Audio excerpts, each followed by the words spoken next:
ਸਵਾਰੇ। ਗੁਰਬਾਣੀ ਕਹੈ ਸੇਵਕ ਜਨ ਮਾਨੈ। ਪਰਤਖ ਗੁਰੂ ਨਿਸਤਾਰੇ। ਆਵੋ ਸਿੱਖ ਸਤਿਗੁਰ ਕੇ ਪਿਆਰਿਓ। ਗਾਵੋ ਸੱਚੀ ਬਾਣੀ। ਬਾਣੀ ਤਾਂ ਗਾਵੋ ਗੁਰੂ ਕੇਰੀ। ਬਾਣੀਆਂ ਸਿਰ ਬਾਣੀ। ਜਿਨ ਕਾ ਨਦਰ ਕਰਮ ਹੋਵੈ। ਹਿਰਦੈ ਤਿਨਾ ਸਮਾਣੀ। ਪੀਵਾ ਅੰਮ੍ਰਿਤ ਸਦਾ ਰਹੋ ਹਰ ਰੰਗ। ਜਪਿਓ ਸਾਰਿੰਗ ਪਾਣੀ। ਕਹਿ ਨਾਨਕ ਸਦਾ ਗਾਵੋ। ਇਹੋ ਸੱਚੀ ਬਾਣੀ। ਮੂਕ ਉਚਰੈ ਸ਼ਾਸਤਰ ਖਟ। ਪਿੰਗ ਗਿਰਨ ਚੜ੍ਹ ਜਾਏ। ਅੰਧ ਲਖੈ ਬਦਰੂਹ ਸੁਣੈ। ਜੋ ਕਾਲ ਕਿਰਪਾ ਕਰਾਏ। ਕਹਾਂ ਬੁੱਧ ਪ੍ਰਭ ਤੁਛ ਹਮਾਰੀ। ਵਰ ਨ ਸਕੈ ਮਹਿਮਾ ਜੋ ਤੁਹਾਰੀ। ਹਮ ਨਾ ਸਕਤ ਕਰ ਸਿਫਤ ਤੁਮਾਰੀ। ਆਪ ਲਿਹੋ ਤੁਮ ਕਥਾ ਸੁਧਾਰੀ। ਹਮ ਨਾ ਸਕਤ ਕਾਰ ਸਿਫਤ ਤੁਮਾਰੀ। ਆਪ ਲਿਹੋ ਤੁਮ ਕਥਾ ਸੁਧਾਰੀ। ਸਤਿਨਾਮ ਵਾਹਿਗੁਰੂ ਜੀ। ਸ਼ਲੋਕ। ਬਸੰਤ ਸਵਰਗ ਲੋਕ ਹੈ ਜਿਤ ਤੇ। ਪ੍ਰਿਥਵੀ ਨਭ ਖੰਡਨ ਹੈ। ਬਿਸਰੰਤ ਹਰਿ ਗੋਪਾਲ ਹੈ ਨਾਨਕ। ਤੇ ਪ੍ਰਾਣੀ ਉਦਿਆਨ ਭਰਮਣ। ਬਸੰਤ ਸਵਰਗ ਲੋਕ ਹੈ ਜਿਤ ਤੇ। ਪ੍ਰਿਥਵੀ ਨਭ ਖੰਡਨ। ਬਿਸਰੰਤ ਹਰਿ ਗੋਪਾਲ ਹੈ ਨਾਨਕ। ਤੇ ਪ੍ਰਾਣੀ ਉਦਿਆਨ ਭਰਮਣ। ਕੌਤਕ ਘੋੜ ਤਮਾਸ਼ਿਆ। ਚਿਤ ਨ ਆਵਸਨਾ। ਨਾਨਕ ਕੋੜੀ ਨਰਕ ਬਰਾਬਰੇ। ਉਜੜ ਸੋਈ ਥਾਂ ਪੌੜੀ। ਮਹਾਂ ਭਿਆਨ ਉਦਿਆਨ ਨਗਰ ਕਰ ਮਾਨਿਆ। ਝੂਠ ਸਮਗਰੀ ਪੇਖ ਸੱਚ ਕਰ ਜਾਨਿਆ। ਕਾਮ ਕ੍ਰੋਧ ਅਹੰਕਾਰ ਹਿਰੈ ਦੇਵਾਨਿਆ। ਸਿਰ ਲੱਗਾ ਜਮ ਡੰਡ ਤਾਂ ਪਛੁਤਾਨਿਆ। ਬਿਨ ਪੂਰੇ ਗੁਰ ਦੇ ਫਿਰੈ ਸ਼ੈਤਾਨਿਆ। ਬਿਨ ਪੂਰੇ ਗੁਰ ਦੇ ਫਿਰੈ ਸ਼ੈਤਾਨਿਆ। ਵਾਹਿਗੁਰੂ ਜੀ ਕਾ ਖਾਲਸਾ ਵਾਹਿਗੁਰੂ ਜੀ ਕੀ ਫਤਿਹ। ਧੰਨ ਧੰਨ ਸਹਿ ਮਹਾਰਾਜ ਸੱਚੇ ਪਾਤਸ਼ਾਹ ਜੀ, ਸ੍ਰੀ ਗੁਰੂ ਗ੍ਰੰਥ ਸਾਹਿਬ ਜੀਓ, ਸਾਹਿਬਾਂ ਦੀ ਪਾਵਨ ਪਵਿੱਤਰ ਹਜ਼ੂਰੀ ਅੰਦਰ ਜੁੜ ਬੈਠੀ ਗੁਰੂ ਦੇ ਪਿਆਰ ਵਾਲੀ, ਗੁਰੂ ਦੀ ਸਾਜੀ ਨਵਾਜੀ ਸਾਧ ਸੰਗਤ ਜੀ, ਸਤਿਗੁਰੂ ਜੀ ਦੀ ਅਪਾਰ ਮਿਹਰ ਕਿਰਪਾ ਰਹਿਮਤ ਬਖਸ਼ਿਸ਼ ਦਾ ਸਦਕਾ ਅੰਮ੍ਰਿਤ ਵੇਲੇ ਗੁਰੂ ਚਰਨਾਂ ਵਿੱਚ ਹਾਜ਼ਰੀ ਭਰਨ ਦਾ ਸੁਭਾਗਾ ਸਮਾਂ ਪ੍ਰਾਪਤ ਹੋਇਆ ਹੈ। ਅੰਮ੍ਰਿਤ ਵੇਲੇ ਤੋਂ ਨਿਤਨੇਮ ਦੀਆਂ ਬਾਣੀਆਂ ਦੇ ਜਾਪ ਹੋਏ, ਆਸਾ ਜੀ ਦੀ ਵਾਰ ਦੇ ਕੀਰਤਨ ਗੁਰੂ ਪਿਆਰਿਆਂ ਤੋਂ ਸਰਵਣ ਕੀਤੇ ਨੇ। ਚੱਲ ਰਹੀ ਲੜੀਵਾਰ ਕਥਾ ਆਦਿ ਸ੍ਰੀ ਗੁਰੂ ਗ੍ਰੰਥ ਸਾਹਿਬ ਜੀ ਦੀ ਸਰਵਣ ਕਰਨ ਲਈ ਆਪਾਂ ਗੁਰੂ ਚਰਨਾਂ ਦੇ ਵਿੱਚ ਜੁੜ ਕੇ ਬੈਠੇ ਹਾਂ। ਇਹ ਪਾਵਨ ਸ਼ਬਦ ਜਿਸ ਦੀ ਵਿਚਾਰ ਆਪਾਂ ਸਰਵਣ ਕਰਨ ਜਾ ਰਹੇ ਹਾਂ, ਸ੍ਰੀ ਗੁਰੂ ਗ੍ਰੰਥ ਸਾਹਿਬ ਜੀ ਦੇ ਪਾਵਨ ਅੰਗ 707 ਤੋਂ ਆਰੰਭ ਹੋ ਕੇ 708 ਤੇ ਸੰਪੂਰਨ ਹੈ। ਜੈਤ ਸ੍ਰੀ ਦੀ ਵਾਰ ਦਾ ਇਹ 9ਵਾਂ ਸ਼ਲੋਕ ਹੈ। ਕੀ ਮਹਾਰਾਜ ਕਿਰਪਾ ਕਰਦੇ ਨੇ, ਆਓ ਆਪਾਂ ਸਮਝਣ ਦਾ ਯਤਨ ਕਰੀਏ ਜੀ। ਸ਼ਲੋਕ। ਬਸੰਤ ਸਵਰਗ ਲੋਕ ਕਹਿ ਜਿਤ ਤੇ, ਪ੍ਰਿਥਵੀ ਨਵ ਖੰਡਣ। ਮਹਾਰਾਜ ਕਹਿੰਦੇ ਨੇ ਜਿੰਨੇ ਵੀ ਲੋਕ ਧਰਤੀ 'ਤੇ ਰਹਿ ਰਹੇ ਨੇ, ਸਵਰਗਾਂ ਵਿੱਚ ਰਹਿ ਰਹੇ ਨੇ, ਅਤੇ ਹੋਰ ਜਿੰਨੇ ਵੀ ਲੋਕ ਨੇ ਸਾਰਿਆਂ ਦੀ ਗੱਲ ਕਰ ਦਿੱਤੀ। ਬਿਸਰੰਤ ਹਰ ਗੋਪਾਲ ਹੈ ਨਾਨਕ, ਤੇ ਪ੍ਰਾਣੀ ਉਦਿਆਨ ਭਰਮਣ। ਅਗਰ ਰੱਬ ਵਿਸਰਿਆ ਹੋਇਆ ਹੈ ਨਾ, ਵੀ ਮੰਨ ਲਓ ਵੀ ਉਹ ਤਾਂ ਉਜਾੜ ਦੇ ਵਿੱਚ ਭਟਕਦੇ ਪਏ ਨੇ। ਉਜਾੜ, ਬੀਆਬਾਨ, ਜੰਗਲ। ਸੋ ਬੰਦਾ ਤਾਂ ਉਂਝ ਵੀ ਰਾਹ ਭੁੱਲ ਜਾਵੇ, ਸ਼ਹਿਰ ਵਿੱਚ ਵੀ ਜਾ ਕੇ ਰਾਹ ਭੁੱਲ ਜਾਵੇ ਤੇ ਬੰਦਾ ਤਾਂ ਉੱਥੇ ਹੀ ਕਮਲਾ ਹੋ ਜਾਂਦਾ ਹੈ। ਹਾਲਾਂਕਿ ਉੱਥੇ ਬੜੇ ਨੇ ਸਾਨੂੰ ਰਾਹ ਦੱਸਣੇ ਵਾਲੇ ਵੀ। ਅਤੇ ਜੇ ਹੋਵੇ ਉਜਾੜ ਬੀਆਬਾਨ, ਕਿਹਨੂੰ ਪੁੱਛਣਾ ਰਾਹ, ਕੌਣ ਦੱਸ ਸਕਦਾ? ਉੱਥੇ ਤਾਂ ਬੰਦਾ ਹੋਰ ਘਬਰਾ ਜਾਊਗਾ। ਵੀ ਜਿੱਦਾਂ ਜੰਗਲ ਦੇ ਵਿੱਚ ਜਾ ਕੇ ਬੰਦਾ ਰਾਹ ਭੁੱਲ ਜਾਂਦਾ ਅਤੇ ਉਹ ਭਟਕਦਾ, ਇਹ ਦਸ਼ਾ ਹੁੰਦੀ ਹੈ। ਹੁਣ ਇਸ ਧਰਤੀ ਦੇ ਉੱਤੇ ਜਿਹੜੀ ਇਹ 9 ਖੰਡਾਂ ਦੀ ਧਰਤੀ ਹੈ, ਇਹਦੇ 'ਤੇ ਬਹੁਤ ਲੋਕ ਐਸੇ ਨੇ ਜਿਨ੍ਹਾਂ ਦੇ ਕੋਲ ਸਵਰਗਾਂ ਵਰਗਾ ਸੁੱਖ ਹੈ, ਰਹਿਣ ਵਾਸਤੇ ਆਲੀਸ਼ਾਨ ਮਕਾਨ ਨੇ, ਅਤੇ ਉਹਨਾਂ ਦੀਆਂ ਜਿਹੜੀਆਂ ਸਵਾਰੀਆਂ ਨੇ, ਉਹਨਾਂ ਕੋਲ ਸਵਾਰੀਆਂ ਬਹੁਤ ਵਧੀਆ ਵਧੀਆ ਸਵਾਰੀਆਂ ਨੇ, ਵਧੀਆ ਵਧੀਆ ਵਸਤਰ ਪਾਉਂਦੇ ਨੇ, ਵਧੀਆ ਵਧੀਆ ਭੋਜਨ ਛਕਦੇ ਨੇ। ਫਿਰ ਕਿਸੇ ਵੀ ਵਸਤੂ ਨੂੰ ਪ੍ਰਾਪਤ ਕਰਨ ਵਾਸਤੇ ਉਹਨਾਂ ਨੂੰ ਉਡੀਕ ਨਹੀਂ ਕਰਨੀ ਪੈਂਦੀ। ਕੁਝ ਵੀ ਲੈਣਾ ਨਾ, ਮਨ 'ਚ ਫੁਰਨਾ ਬਣਿਆ, ਉਸੇ ਵਕਤ ਲੈ ਸਕਦੇ ਨੇ।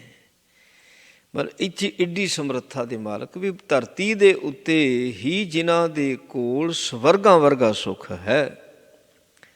ਪਰ ਜੇ ਰੱਬ ਭੁਲਾ ਦਿੱਤਾ, ਮਹਾਰਾਜ ਕਹਿੰਦੇ ਬਾਣੀ ਨਹੀਂ ਪੜ੍ਹ ਹੁੰਦੀ ਘਰ ਦੇ ਵਿੱਚ, ਗੁਰਮੰਤਰ ਦਾ ਜਾਪ ਨਹੀਂ, ਅਤੇ ਉਹਨਾਂ ਦੀ ਭਟਕਣਾ ਨਹੀਂ ਕਦੀ ਖਤਮ ਹੁੰਦੀ। ਇੱਕ ਕੰਮ ਸਬਰ ਦਾ 10 ਵਿਗੜਦੇ ਨੇ। ਜੇ ਲੱਖ ਦਾ ਲਾਭ ਹੁੰਦਾ ਤਾਂ ਕਰੋੜ ਦਾ ਨੁਕਸਾਨ ਵੀ ਹੁੰਦਾ। ਆਹ ਹਾਲਾਤ ਉਹਨਾਂ ਦੇ ਚੱਲਦੇ ਪਏ ਨੇ।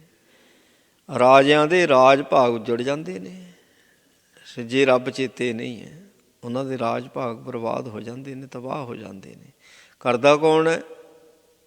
ਉਹਨਾਂ ਦਾ ਹੰਕਾਰ ਕਰਾਉਂਦਾ ਰੱਬ ਭੁਲਾਤਾ। ਉਹ ਫਿਰ ਉਹਦੇ ਹੰਕਾਰ ਕਰਕੇ, ਰੱਬ ਨੂੰ ਭੁੱਲਣ ਕਰਕੇ ਘਰ ਦੇ ਵਿੱਚੋਂ ਕੋਈ ਉਜਾੜੂ ਪੈਦਾ ਹੋ ਜਾਂਦਾ, ਜਿਹੜਾ ਸਾਰਾ ਕੁਛ ਤੈਸ਼ ਨੈਸ਼ ਕਰਕੇ ਰੱਖ ਦਿੰਦਾ ਹੈ। ਰੱਬ ਦੀ ਖੇਡ ਹੀ ਐਸੀ ਹੈ। ਉੱਥੇ ਜਿੱਦਾਂ ਮਹਾਰਾਜ ਨੇ ਕਿ ਵਚਨ ਕਰਦੇ ਨੇ, ਕਹਿੰਦੇ ਬਸਤਾ ਟੁੱਟੀ ਝੌਂਪੜੀ ਚੀਰ ਸਭ ਛਿੰਨਾ, ਉਹ ਵਧੀਆ। ਜਾਤ ਨਾ ਪਾਤ ਨਾ ਆਦਰ ਉਦਿਆਨ ਪਰਮਿੰਨਾ, ਮਿੱਤਰ ਨਾਠ ਧਨ ਰੂਪਹੀਣ ਕਿਛ ਸਾਖ ਨਾ ਸਿੰਨਾ, ਰਾਜਾ ਸਗਲੀ ਸ੍ਰਿਸ਼ਟ ਕਾ ਹਰ ਨਾਮ ਮਨ ਪਿੰਨਾ। ਜੇ ਇਹ ਨਾਮ ਜਪੇ, ਬਾਣੀ ਦੇ ਵਿੱਚ ਚਿੱਤ ਜੋੜੇ, ਤਾਂ ਭਾਵੇਂ ਕੁੱਲੀ 'ਚ ਕਿਉਂ ਨਾ ਰਹਿੰਦਾ ਹੋਵੇ, ਫਟੇ ਪੁਰਾਣੇ ਕੱਪੜੇ ਹੋਣ, ਡੰਗ ਦੀ ਡੰਗ ਰੋਟੀ ਜੁੜਦੀ ਹੋਵੇ, ਅਤੇ ਗੁਰੂ ਦੀ ਨਿਗਾਹ ਵਿੱਚ ਉਹ ਸਾਰੀ ਸ੍ਰਿਸ਼ਟੀ ਦਾ ਰਾਜਾ ਹੁੰਦਾ ਹੈ। ਜਿਸ ਨੇ ਰੱਬ ਨੂੰ ਭੁਲਾਇਆ ਹੋਇਆ, ਉਹ ਭਾਵੇਂ ਮਹਿਲਾਂ ਵਿੱਚ ਰਹਿੰਦਾ ਹੋਵੇ, ਚੱਕਰਵਰਤੀ ਰਾਜਾ ਹੋਵੇ, ਗੁਰੂ ਦੀ ਨਿਗਾਹ ਦੇ ਵਿੱਚ ਉਹ ਤਾਂ ਖਸਮੇ ਨਦਰੀ ਕੀੜਾ ਆਵੇ ਜੇਤੇ ਚੁੱਗੇ ਦਾਣੇ, ਉਹ ਤਾਂ ਗੰਦਗੀ ਦਾ ਕੀੜਾ ਹੈ ਗੁਰੂ ਦੀ ਨਿਗਾਹ ਦੇ ਵਿੱਚ। ਇਸ ਕਰਕੇ ਸਾਹਿਬ ਮਹਾਰਾਜ ਸੱਚੇ ਪਾਤਸ਼ਾਹ ਕਹਿੰਦੇ ਵੀ, ਕਹਿੰਦੇ ਉਹ ਰੱਬ ਗੋਪਾਲ, ਉਸ ਨੂੰ ਨਹੀਂ ਭੁਲਾਉਣਾ, ਕਿਉਂਕਿ ਅਸੀਂ ਧਰਤੀ ਦੇ ਵਸਨੀਕ, ਧਰਤੀ ਦੇ ਰਹਿਣੇ ਵਾਲੇ, ਧਰਤੀ ਦੀ ਪਾਲਣਾ ਕੌਣ ਕਰਦਾ? ਉਹ ਪਰਮਾਤਮਾ। ਇਸ ਕਰਕੇ ਉਹਨੂੰ ਗੋਪਾਲ ਕਿਹਾ ਜਾਂਦਾ ਹੈ। ਗੋ ਦਾ ਅਰਥ ਹੁੰਦਾ ਧਰਤੀ। ਹੁਣ ਧਰਤੀ ਦੀ ਪਾਲਣਾ ਨਾ ਹੋਵੇ ਤਾਂ ਅਸੀਂ ਕਿੱਥੇ ਰਹੀਏ? ਧਰਤੀ ਦੇ ਉੱਤੇ ਇਹ ਪੰਜਾਂ ਤੱਤਾਂ ਦੀ ਸਾਰੀ ਖੇਡ ਹੈ, ਜਿਹੜਾ ਇਹ ਮਹਾਰਾਜ ਨੇ ਇਹ ਰਚਨਾ ਰਚੀ ਹੋਈ ਹੈ। ਸੋ ਇੱਕ ਤੱਤ ਦੀ ਵੀ ਕਮੀ ਕਰ ਦੇਵੇ ਨਾ, ਇਹ ਜੀਵ ਦੀ, ਜੀਆ ਜਨਤਾ ਦੀ ਖੇਡ ਨਹੀਂ ਇੱਥੇ ਰਹਿ ਸਕਦੀ। ਇੱਕ ਤੱਤ ਦੀ ਵੀ ਕਮੀ ਕਰ ਦੇਵੇ, ਇੱਕ ਤੱਤ ਬੰਦ ਕਰ ਦੇਵੇ, ਜਾਂ ਇੱਕ ਤੱਤ ਦੀ ਬਹੁਤਾਤ ਕਰ ਦੇਵੇ। ਜੇ ਹੁਣ ਪਾਣੀ ਦੀ ਬਹੁਤਾਤ ਕਰ ਦੇਵੇ, ਚੱਲ ਮੰਨ ਲਓ ਫਿਰ ਪਾਣੀ ਹੁਣ ਜਿੰਨਾ ਚਾਹੀਦਾ ਉਹਨਾਂ ਉਹਨੇ ਰੱਖਿਆ ਹੋਇਆ, ਜੇ ਉਹ ਬਹੁਤਾਤ ਕਰ ਦੇਵੇ, ਇੱਥੇ ਕੀ ਹੋਵੇਗਾ? ਇੱਥੇ ਕੋਈ ਸੁੱਕੀ ਜਗ੍ਹਾ ਨਹੀਂ ਰਹਿਣੀ, ਸਾਰੇ ਪਾਸੇ ਪਾਣੀ ਹੀ ਪਾਣੀ ਫਿਰ ਜਾਵੇਗਾ। ਹਵਾ ਦੀ ਜੇ ਬਹੁਤਾਤ ਕਰ ਦੇਵੇ, ਹਵਾ ਦੀ ਸਪੀਡ ਵਧਾ ਦੇਵੇ, ਜੇ ਇਹਦੇ ਸਭ ਕੁਝ ਉੱਡਣਾ ਸ਼ੁਰੂ ਹੋ ਜਾਊ। ਸਭ ਕੁਝ ਤੂਫਾਨਾਂ ਵਿੱਚ ਦੇਖਦੇ, ਜਦੋਂ ਤੂਫਾਨ ਆਉਂਦਾ ਕੀ ਹਾਲ ਹੁੰਦਾ। ਇਹ ਝਲਕ ਦਿਖਾਉਂਦੇ ਸੱਚੇ ਪਾਤਸ਼ਾਹ ਸਾਨੂੰ, ਝਲਕ ਦਿਖਾਉਂਦੇ ਕਿਤੇ ਕਿਤੇ ਵੀ ਹਵਾ ਨੂੰ ਹੁਕਮ ਕਰ ਦਿੰਦੇ, ਕਿ ਹਵਾ ਉਹਦੇ ਹੁਕਮ ਤੋਂ ਬਿਨਾਂ ਤੇਜ਼ ਚੱਲੇ ਹੀ ਨਹੀਂ ਸਕਦੀ। ਮਹਾਰਾਜ ਕਹਿੰਦੇ ਭੈ ਵਿੱਚ ਪਵਨ ਵਹਿ ਸਦਵਾਊ, ਇਹ ਹਵਾ ਵੀ ਉਹਦੇ ਹੁਕਮ 'ਚ ਚੱਲਦੀ ਹੈ। ਜਿੰਨਾ ਕੁ ਉਸਨੇ ਇਜਾਜ਼ਤ ਦਿੱਤੀ ਉਨੀ ਕੀ ਉਹ ਸਪੀਡ ਨਾਲ ਜਾਂਦੀ ਹੈ, ਇੱਦੋਂ ਵੱਧ ਸਪੀਡ ਨਾਲ ਹਵਾ ਨਹੀਂ ਚੱਲ ਸਕਦੀ। ਫਿਰ ਸਾਨੂੰ ਸਮਝਾਉਣ ਵਾਸਤੇ ਵੀ ਕਿਤੇ ਕਿਤੇ ਮਹਾਰਾਜ ਨੇ ਇਹ ਵੀ ਖੇਡ ਕੀਤੀ। ਫਿਰ ਹੁਣ ਸੁਨਾਮੀ ਦੀਆਂ ਲਹਿਰਾਂ ਆਈਆਂ ਕਿ ਨਹੀਂ? ਸੁਨਾਮੀ ਦੇ ਅੱਗੇ ਬੰਦੇ ਦਾ ਜ਼ੋਰ ਚੱਲਿਆ? ਨਹੀਂ ਚੱਲਿਆ। ਬਈ ਇਹ ਤਾਂ ਸੁਨਾਮੀ ਦੀ ਝਲਕ ਸੀ। ਜੇ ਉਹ ਪਾਣੀ ਤੱਤ ਵਧਾ ਦੇਵੇ ਤਾਂ ਸਾਰੀ ਧਰਤੀ 'ਤੇ ਪਾਣੀ ਹੀ ਪਾਣੀ ਹੋ ਜਾਵੇ। ਜਦੋਂ ਉਹਨੇ ਪਰਲਾ ਲਿਆਉਣੀ, ਇੱਦਾਂ ਲਿਆਉਣੀ, ਜਦੋਂ ਉਹਨੇ ਸਾਰਾ ਕੁਝ ਖਤਮ ਕਰਨਾ, ਖਤਮ ਤਾਂ ਸ੍ਰਿਸ਼ਟੀ ਰੋਜ਼ ਹੋ ਰਹੀ ਹੈ, ਇੱਥੇ ਰੋਜ਼ ਜਨਮ ਵੀ ਹੋ ਰਿਹਾ ਹੈ, ਅਜੇ ਲੀਲਾ ਚੱਲਦੀ ਪਈ ਹੈ, ਅਜੇ ਚੱਲਦੀ ਪਈ ਹੈ। ਸੋ ਜਦੋਂ ਉਸਨੇ ਖੇਡ ਖਤਮ ਕਰਨੀ ਹੈ ਤਾਂ ਉਹਨੇ ਤੱਤਾਂ ਦੁਆਰਾ ਹੀ ਕਰ ਦੇਣੀ ਹੈ। ਖੇਡ ਚਾਲੂ ਰੱਖਣੀ ਉਹ ਵੀ ਤੱਤਾਂ ਦੁਆਰਾ, ਤੱਤਾਂ ਦਾ ਸਮਤੋਲ ਬਣਾ ਕੇ ਰੱਖਣਾ ਉਸਨੇ ਬਰਾਬਰ ਦਾ, ਜਿੰਨਾ ਜਿੰਨਾ ਚਾਹੀਦਾ ਹੈ। ਜਦੋਂ ਉਹਨੇ ਖੇਡ ਖਤਮ ਕਰਨੀ ਹੈ, ਉਦੋਂ ਤੱਤਾਂ ਦੀ ਜਿਹੜੀ ਸਮਤੋਲਤਾ ਖਤਮ ਕਰ ਦੇਣੀ ਹੈ, ਅਤੇ ਉਹ ਖੇਡ ਖਤਮ ਹੋ ਜਾਣੀ ਹੈ। ਮਹਾਰਾਜ ਪਾਤਸ਼ਾਹ ਕਹਿੰਦੇ ਉਹ ਗੋਪਾਲ ਭਾਈ, ਧਰਤੀ ਨੂੰ ਉਹ ਪਾਲਦਾ, ਰੱਬ ਪਾਲਦਾ। ਸੋ ਉਹਦਾ ਸਿਮਰਨ ਕਰਿਆ ਕਰੋ। ਜੇ ਉਹ ਧਰਤੀ ਨੂੰ ਨਾ ਪਾਲੇ ਅਤੇ ਧਰਤੀ ਨਾ ਹੋਵੇ ਤਾਂ ਅਸੀਂ ਕਿੱਥੇ ਰਹਿ ਸਕਦੇ ਹਾਂ? ਛੋਟੀਆਂ ਛੋਟੀਆਂ ਗੱਲਾਂ ਤੋਂ ਅਸੀਂ ਲੜਾਈ ਝਗੜਾ ਕਰਦੇ ਹਾਂ, ਛੋਟੀਆਂ ਛੋਟੀਆਂ ਗੱਲਾਂ ਤੋਂ ਵੀ ਆਹ ਹੈ ਨਹੀਂ, ਆਹ ਮੇਰਾ ਖੋਹ ਲਿਆ, ਮੇਰਾ ਲੈ ਲੈ। ਸੋ ਪਰਿਵਾਰਾਂ ਦੀ ਲੜਾਈ ਵੀ ਛੋਟੀਆਂ ਛੋਟੀਆਂ ਗੱਲਾਂ ਆ, ਭਰਾਵਾਂ ਦੀ ਜੋ ਹੁੰਦੀ ਆ। ਉਹ ਦੇਸ਼ਾਂ ਦੀ ਲੜਾਈ ਵੀ ਛੋਟੀਆਂ ਛੋਟੀਆਂ ਹੀ ਗੱਲਾਂ ਆ, ਕੁਛ ਵੀ ਨਹੀਂ, ਗੱਲਾਂ ਬਾਤਾਂ ਕੁਛ ਨਹੀਂ ਹੈ। ਨਿਰੰਕਾਰ ਦਾ ਆਹ ਸਾਡੀ ਚੀਜ਼ ਲੈ ਲਈ, ਆਹ ਸਾਡੀ, ਇੱਥੇ ਸਾਡਾ ਕਬਜ਼ਾ ਸੀਗਾ, ਇੱਥੇ ਸਾਡਾ ਕਬਜ਼ਾ ਸੀ। ਆਸਮਾਨ 'ਤੇ ਕਿੰਨੇ ਕਬਜ਼ਾ ਕੀਤਾ? ਧਰਤੀਆਂ 'ਤੇ ਤਾਂ ਕਬਜ਼ੇ ਕਰਦੇ। ਹਵਾ 'ਤੇ ਕਿੰਨੇ ਕਬਜ਼ਾ ਕੀਤਾ? ਚੱਲ ਹਵਾ ਨੂੰ ਰੋਕ ਲਓ। ਹਵਾ ਦਾ ਹੈ ਕੋਈ ਕਿਸੇ ਦੇ ਉੱਤੇ ਅਧਿਕਾਰ? ਕਿਸੇ ਦੇ ਉੱਤੇ ਅਧਿਕਾਰ ਨਹੀਂ। ਇੱਦਾਂ ਬੰਦੇ ਦੇ ਵੱਸ ਹੋਵੇ ਤਾਂ ਸੂਰਜ ਨਾ ਦੂਜੇ ਦੇਸ਼ ਦੇ ਜਾਣ ਦੇਵੇ।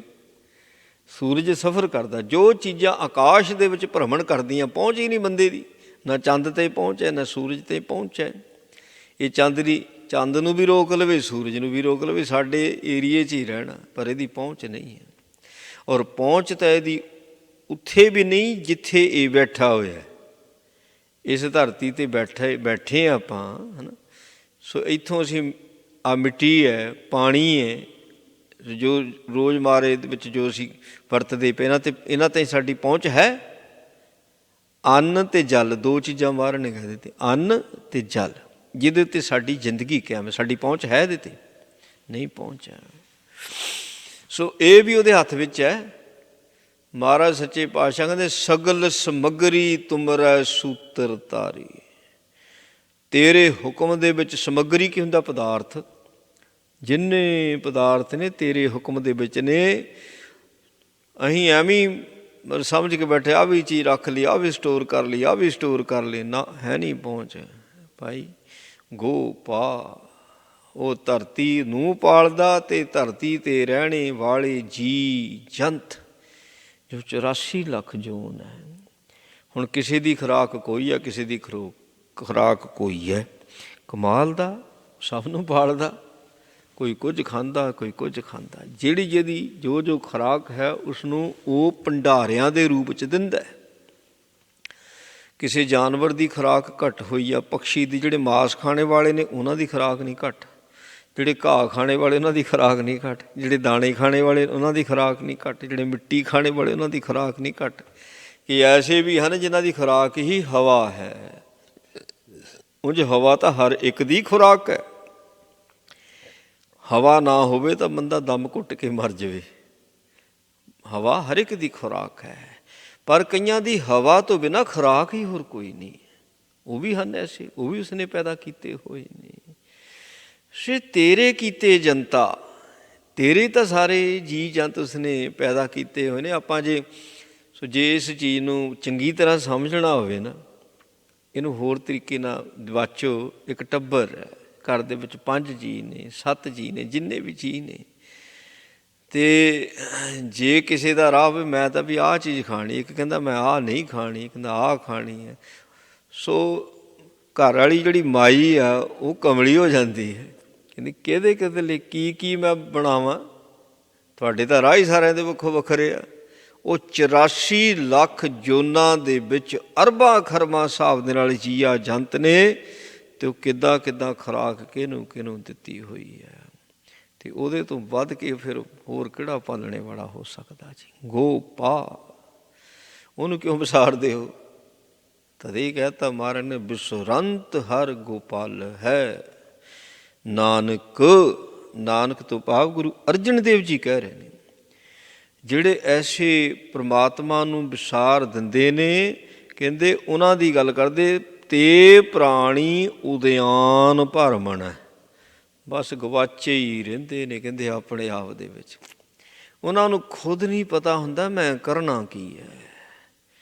ਉਹਨਾਂ ਨੂੰ ਖੁਦ ਨਹੀਂ ਪਤਾ ਹੁੰਦਾ ਜੋ ਮੈਂ ਕਰ ਰਿਹਾ ਸਹੀ ਹੈ ਜਾਂ ਗਲਤ ਹੈ, ਪਤਾ ਹੀ ਨਹੀਂ ਹੁੰਦਾ ਉਹਨਾਂ ਨੂੰ। ਸੋ ਇਹੋ ਜਿਹੇ ਨੂੰ ਬੌਂਦਲ ਜਾਂਦੇ, ਜਿੱਦਾਂ ਜੰਗਲ ਵਿੱਚ ਬੰਦਾ ਭਟਕਿਆ ਬੌਂਦਲ ਜਾਂਦਾ। ਸੋ ਇਸੇ ਤਰ੍ਹਾਂ ਬੌਂਦਲੇ ਹੋਏ ਹੁੰਦੇ ਨੇ ਜਿਹੜੇ ਰੱਬ ਨੂੰ ਭੁੱਲ ਜਾਂਦੇ। ਇੱਦਾਂ ਕਹਿੰਦੇ ਮਹਾਰਾਜ। ਕਾਤਿਕ ਕੋਡ ਤਮਾਸਿਆ ਚਿਤ ਨ ਆਵਸ ਨਾਉ। ਇਹ ਤਾਂ ਉਹਦੇ ਚੋਜ ਤਮਾਸ਼ੇ ਨੇ ਸੰਸਾਰ ਦੇ ਵਿੱਚ, ਰੱਬ ਦੇ ਚੋਜ ਤਮਾਸ਼ੇ ਨੇ। ਅਤੇ ਇਹਨਾਂ 'ਚ ਤੂੰ ਫਸ ਗਿਆ। ਸਾਰੇ ਹੀ ਫਸੇ ਹੋਏ ਨੇ, ਤਮਾਸ਼ਿਆਂ 'ਚ ਫਸ ਗਏ ਸਾਰੇ। ਜੋ ਪਰਿਵਾਰਾਂ ਦੀ ਖੇਡ ਹੈ ਅਤੇ ਰੱਬ ਦਾ ਤਾਂ ਤਮਾਸ਼ਾ ਆ। ਸੋ ਜਿੱਥੇ ਹਰਖ ਹੈ ਉਹ ਵੀ ਰੱਬ ਦਾ ਤਮਾਸ਼ਾ, ਜਿੱਥੇ ਸੋਗ ਹੈ ਉਹ ਵੀ ਰੱਬ ਦਾ ਤਮਾਸ਼ਾ। ਅਸੀਂ ਹਰਖ ਵਿੱਚ ਵੀ ਫਸਦੇ ਹਾਂ। ਜਿਹੜੀ ਖੁਸ਼ੀ ਹੁੰਦੀ ਨਾ, ਖੁਸ਼ੀ ਵਿੱਚ ਤਾਂ ਬੰਦਾ ਐਸਾ ਫਸਦਾ, ਜਦੋਂ ਬੰਦੇ ਕੋਲ 4 ਪੈਸੇ ਆ ਗਏ, ਜ਼ਿੰਦਗੀ ਹੋ ਗਈ ਸੌਖੀ, ਅਤੇ ਐਸਾ ਉਸ ਮਾਇਆ ਦੇ ਨਸ਼ੇ ਵਿੱਚ ਮਦ ਮਸਤ ਹੁੰਦਾ ਕਿ ਉਹ ਪਰਿਵਾਰ ਨੂੰ ਭੁੱਲਦਾ, ਸੱਜਣਾ ਮਿੱਤਰਾਂ ਰਿਸ਼ਤੇਦਾਰਾਂ ਸਾਕ ਸੰਬੰਧੀਆਂ ਸਭਨਾਂ ਨੂੰ ਭੁੱਲ ਜਾਂਦਾ, ਪਰਵਾਹ ਨਹੀਂ ਜਾਣਦਾ ਕਿਸੇ ਦੀ। ਫਸ ਗਿਆ। ਇੱਦਾਂ ਜਦੋਂ ਸੋਗ ਦੇ ਵਿੱਚ ਹੁੰਦਾ ਉਦੋਂ ਵੀ ਫਸ ਜਾਂਦਾ। ਸੋਗ ਦੇ ਵਿੱਚ ਵੀ ਮੇਰਾ ਕੀ ਬਣੂ, ਫਿਰ ਤਲੜੇ ਮਿੰਨਤਾਂ ਕਰੀ ਜਾਓ। ਪਹਿਲੋਂ ਪਛਾਣਦਾ ਨਹੀਂ, ਫਿਰ ਤਲੜੇ ਮਿੰਨਤਾਂ ਕਰੀ ਜਾਂਦਾ। ਉਹ ਵੀ ਫਸਣਾ ਹੀ ਹੈ। ਸੋ ਪੂਰੇ ਗੁਰੂ ਨੂੰ ਛੱਡਿਆ ਬੰਦਾ ਹੋਏ, ਮਨਮੁਖ ਹੋਏ ਬੰਦੇ ਦਾ ਬੰਦਾ ਗੁਰੂ ਦੇ ਕੋਲ ਅਰਦਾਸ। ਜੇ ਸਾਡੇ ਕੋਲ ਚਲੋ ਸੁੱਖ ਸੁਵਿਧਾ ਦੇ ਸਾਧਨ ਨੇ ਅਤੇ ਗੁਰੂ ਦਾ ਸ਼ੁਕਰ ਕਰਨਾ ਚਾਹੀਦਾ, ਗੁਰੂ ਦਾ ਸ਼ੁਕਰ ਕਰਨਾ ਚਾਹੀਦਾ। ਅਤੇ ਫਿਰ ਇਸ ਖੁਸ਼ੀ, ਜੇ ਹੁਣ ਖੁਸ਼ੀ ਨੂੰ ਸਾਂਝਾ ਕਰਨਾ ਤੇ ਭਾਈ ਦੂਜਿਆਂ ਨੂੰ ਵੀ ਆਪਣੀ ਖੁਸ਼ੀ ਵਿੱਚ ਸ਼ਾਮਲ ਕਰ ਲਓ। ਖੁਸ਼ੀ ਜੇ ਰੱਬ ਸਾਰਿਆਂ ਨੂੰ ਵਰਤਾਉਂਦਾ, ਰੱਬ ਖੁਸ਼ੀ ਸਭਨਾਂ ਨੂੰ ਦਿੰਦਾ ਹੈ, ਸਭਨਾਂ ਨੂੰ ਵਰਤਾਉਂਦਾ ਰੱਬ। ਅਤੇ ਜੇ ਤੇਰੇ ਕੋਲ ਕੁਝ ਬਹੁਤਾਤ ਦੇ ਵਿੱਚ ਆ ਗਿਆ ਤਾਂ ਤੂੰ ਵੀ ਤਾਂ ਵਰਤਾਏ ਸਕਦਾ ਰੱਬ ਦੀ ਖੁਸ਼ੀ ਲੈਣ ਵਾਸਤੇ। ਰੱਬ ਦੀ ਖੁਸ਼ੀ ਲੈਣ ਵਾਸਤੇ ਖਲਕਤ ਜਿਹੜੀ ਹੈ ਉਹਦੀ ਬਣਾਈ ਹੋਈ ਆ। ਜਿਹੜੀ ਆ, ਖਾਲਕ ਕੀ ਜਾਣ ਕੇ ਖਲਕ ਦੁਖਾਵੇ ਨਾਹੀਂ, ਖਲਕ ਦੁਖੇ ਜੋ ਨੰਦ ਜੀ ਤੋ ਖਾਲਕ ਕੋ ਪੇਤਾ ਹੈ। ਪਰ ਉਲਟਾ ਜ਼ੁਲਮ ਕਰਨਾ ਪੈਂਦਾ। ਜਦੋਂ ਇਹਦੇ 'ਚ ਕੋਈ ਸਮਰੱਥਾ ਆਉਂਦੀ ਨਾ, ਉਹਦੀ ਬਣਾਈ ਹੋਈ ਦੁਨੀਆ 'ਤੇ ਜ਼ੁਲਮ ਕਰਦਾ ਹੈ। ਜਦੋਂ ਤਾਕਤ ਹੋਵੇ ਕੋਲ, ਅਨਿਆਂ ਨਹੀਂ ਕਦੀ ਕਰਨਾ ਚਾਹੀਦਾ। ਜੇ ਤਾਕਤ ਨਹੀਂ ਆ ਕੋਲ, ਅਨਿਆਏ ਨੂੰ ਸਹਿਣਾ ਵੀ ਨਹੀਂ ਚਾਹੀਦਾ। ਫਿਰ ਨਾ ਅਨਿਆਏ ਕਰੋ, ਨਾ ਅਨਿਆਏ ਸਹਿ। ਨਾ ਕਿਸੇ ਦਾ ਹੱਕ ਮਾਰੋ, ਨਾ ਕਿਸੇ ਨੂੰ ਮਾਰਨ ਦਿਓ। ਉਹਦੀ ਆਵਾਜ਼ ਉਠਾਉਣੀ ਜਿਹੜੀ ਹੈ ਉਹ ਬੜੀ ਵੱਡੀ ਗੱਲ ਹੁੰਦੀ। ਪੱਲੇ ਕੁਝ ਨਹੀਂ ਹੈ, ਪਰ ਜਿੱਥੇ ਅਨਿਆਂ ਹੋਇਆ ਉੱਥੇ ਆਵਾਜ਼ ਉਠਾਤੀ। ਨਹੀਂ, ਇਹ ਗਲਤ ਹੈ, ਇਹ ਨਹੀਂ ਹੋਣਾ ਚਾਹੀਦਾ। ਗੁਰੂ ਤੇਗ ਬਹਾਦਰ ਜੀ ਕਹਿੰਦੇ, ਰੰਗਜੀਤ ਨੂੰ ਤੂੰ ਗਲਤ ਕਰਦਾ, ਇਹ ਨਹੀਂ ਹੋਣਾ ਚਾਹੀਦਾ। ਉਹ ਹਿੰਦੁਸਤਾਨ ਦਾ ਸ਼ਹਿਨਸ਼ਾਹ ਗੁਰੂ ਤੇਗ ਬਹਾਦਰ ਜੀ, ਫਕੀਰਾਂ ਦੀ ਗੱਦੀ ਦੇ ਮਾਲਕ। ਪਰ ਮਹਾਰਾਜ ਦੇ ਬਚਨ ਨੇ ਨਾ, ਸੱਚੇ ਮਾਰਗ ਚਲਦਿਆਂ ਉਸਤਤ ਕਰੇ ਜਹਾਂ। ਸੱਚ ਦਾ ਮਾਰਗ ਨਹੀਂ ਕਦੀ ਛੱਡੀਦਾ ਹੁੰਦਾ। ਇਸ ਕਰਕੇ ਮਹਾਰਾਜ ਪਾਤਸ਼ਾਹ ਕਹਿੰਦੇ ਇਹ ਕੌਤਕ ਤਮਾਸ਼ੇ ਨੇ, ਇਹ ਤਾਂ ਕਰੋੜਾਂ ਹੀ ਚੱਲਦੇ ਪਏ ਨੇ। ਕਹਿੰਦੇ ਜਿਨ੍ਹਾਂ 'ਚ ਫਸ ਗਿਆ ਨਾ, ਤੈਨੂੰ ਨਾਮ ਨਹੀਂ ਚੇਤੇ ਆਉਣਾ। ਅਤੇ ਫਸੇ ਪਏ ਨੇ ਸਾਰੇ, ਸਭ ਫਸੇ ਨੇ। ਕੋਈ ਹਰਖ ਵਿੱਚ ਫਸ ਗਿਆ, ਕੋਈ ਸੋਗ ਵਿੱਚ ਫਸ ਗਿਆ। ਕਹਿੰਦੇ ਇਸੇ ਕਰਕੇ ਨਾਮ ਚੇਤੇ ਨਹੀਂ ਹੈ। ਨਾਨਕ ਕੋੜੀ ਨਰਕ ਬਰਾਬਰੇ, ਉਜੜ ਸੋਈ ਥਾਓ। ਸੋ ਇਹ ਕੋੜ ਦਾ ਬੜਾ ਭਿਆਨਕ ਰੋਗ ਹੈ। ਸੋ ਸਮਝ ਲਓ ਵੀ ਉਹ ਤਨ ਕਰਕੇ ਵੀ ਕੋਹੜੀ ਆ, ਅਤੇ ਮਨ ਕਰਕੇ ਵੀ ਕੋਹੜੀ। ਕੋੜ ਦਾ ਰੋਗ ਜਿਹੜਾ ਹੁੰਦਾ ਨਾ, ਇਹਦੇ ਵਿੱਚ ਇਹਦੇ ਹੱਥ ਪੈਰ ਜਿਹੜੇ ਗਲ ਜਾਂਦੇ ਆ। ਇਹਦੇ ਹੱਥ ਪੈਰ ਸਰੀਰ 'ਚੋਂ ਮੁਸ਼ਕ ਆਉਣ ਲੱਗ ਪੈਂਦਾ। ਹੱਥ ਪੈਰ ਹੌਲੀ ਹੌਲੀ ਢਲਕ ਜਾਂਦੇ ਆ। ਜਿਹੜਾ ਕੋਹੜੀ ਹੁੰਦਾ ਨਾ, ਉਹ ਪਿੰਗਲਾ ਹੋ ਜਾਂਦਾ। ਉਹ ਰੋਲਾ, ਟੁੰਡਲਾ, ਪਿੰਗਲਾ, ਵਿਚਾਰਾ ਚੱਲ ਨਹੀਂ ਸਕਦਾ, ਹੱਥਾਂ ਦੇ ਨਾਲ ਕੋਈ ਚੀਜ਼ ਨਹੀਂ ਲੈ ਸਕਦਾ। ਮਤਲਬ ਗਲ ਜਾਂਦੇ ਆ, ਹੱਥਾਂ 'ਚ ਤਾਕਤ ਨਹੀਂ ਰਹਿ ਜਾਂਦੀ, ਪੈਰਾਂ 'ਚ ਤਾਕਤ ਨਹੀਂ ਰਹਿ ਜਾਂਦੀ ਹੈ। ਸੋ ਇਸੇ ਤਰ੍ਹਾਂ ਮਨ 'ਤੇ ਅਸਰ ਹੁੰਦਾ ਹੈ। ਮਨ 'ਤੇ ਉਹ ਜਿਹੜੇ ਮਨ ਦੇ ਹੱਥ ਨੇ, ਕਿਹੜੇ ਨੇ? ਪ੍ਰੇਮ ਦੇ। ਭੈ ਕੇ ਚਰਨ, ਮਨ ਦੇ ਪੈਰ ਕਿਹੜੇ ਨੇ? ਗੁਰੂ ਅਦਬ, ਜਿਹੜਾ ਅਦਬ ਰੱਖਣਾ। ਕਰ ਭਾਵ ਕੇ ਲੋਣ ਸੁਰਤ ਕਰੇ, ਅੱਖਾਂ ਵੀ ਜਾਂਦੀਆਂ। ਮਨ ਦੀਆਂ ਅੱਖਾਂ ਕਿਹੜੀਆਂ? ਜਿਹੜੀ ਸੁਰਤ ਹੈ। ਜਿਹੜਾ ਅੰਦਰੋਂ ਕੋਹੜੀ ਹੋ ਜਾਂਦਾ, ਨਾ ਤਾਂ ਉਹਦੀ ਸੁਰਤੀ ਰੱਬ ਵਿੱਚ ਲੱਗਦੀ ਹੈ, ਨਾ ਉਸ ਦੇ ਵਿੱਚ ਰੱਬ ਦੇ ਪ੍ਰਤੀ ਪਿਆਰ ਹੈ, ਨਾ ਉਸ ਦੇ ਅੰਦਰ ਗੁਰਬਾਣੀ ਦੇ ਪ੍ਰਤੀ ਸਤਿਕਾਰ ਹੈ। ਪੈ ਕੇ ਚਰਨ ਕਰ ਭਾਵ ਕੇ ਕੋਹੜੀ ਵਾਲਾ ਜੀਵਨ ਹੈ। ਸੋ ਜੇ ਸਾਡੇ ਕੋਲ ਅੰਦਰਲੇ ਹੱਥ ਨਹੀਂ, ਅੰਦਰਲੇ ਪੈਰ ਨਹੀਂ, ਅੰਦਰਲੇ ਨੇਤਰ ਨਹੀਂ, ਉਹ ਫਿਰ ਕੋਹੜੀਆਂ ਵਾਲਾ ਜੀਵਨ ਹੈ। ਅਤੇ ਨਰਕਾਂ ਦਾ ਜੀਵਨ ਹੈ। ਉੱਜੜ ਸੋਈ ਥਾ, ਉਹਦਾ ਹਿਰਦਾ ਘਰ ਉੱਜੜਿਆ ਪੁੱਜੜਿਆ ਹੁੰਦਾ। ਸੋ ਕਿਉਂਕਿ ਜੇ ਘਰ ਵਾਲਾ ਨਾ ਹੋਵੇ, ਘਰ ਦੇ ਵਿੱਚ ਨਾ ਵਸੇ, ਘਰ ਦਾ ਉਜਾੜਾ ਹੀ ਹੋ ਜਾਂਦਾ। ਹੁਣ ਮਨ ਆਪਣੇ ਘਰ ਵਿੱਚ ਟਿਕਦਾ ਹੀ ਨਹੀਂ, ਤਾਂ ਉੱਥੇ ਉਜਾੜਾ ਹੀ ਹੋਣਾ। ਫਿਰ ਅੰਦਰ ਵਿਕਾਰਾਂ ਨੇ ਕਾਬੂ ਕਰਨਾ।